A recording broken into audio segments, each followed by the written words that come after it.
कुकरमध्ये टाकणार आहोत आपण तेल। आज आपण चिकन खिचडी बनवणार आहोत, तर थोडंसं तेल थोडं एक्स्ट्राच टाकते।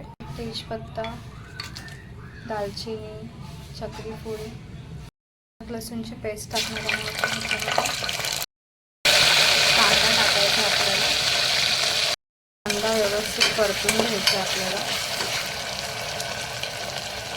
कांदा थोडासा लालसर झालाय, आपण टाकणार आहोत टोमॅटो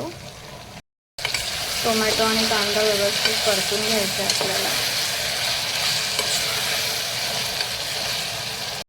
टाकायचे आपल्याला एक मसाला घेतलाय, त्यात थोडासा चिकन मसाला टाकलाय, हे आता आपण टाकणार आहोत। व्यवस्थित परतून घ्यायचं आहे सगळं मिश्रण।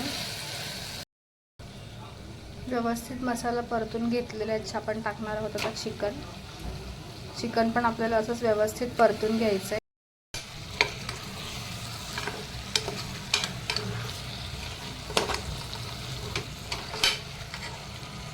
व्यवस्थित सगळा मसाला आणि चिकन आपण एकत्रित करून घेतलेला आहे। टाकणार आहोत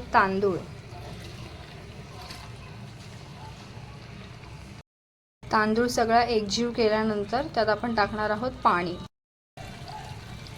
ॲड करायचं आहे आपल्याला। त्याच्यामध्ये मीठ टाकायचं आहे आपल्याला, कोथिंबीर टाकायची वरून। उकळी आली की आपल्याला कुकर लावायचा आहे।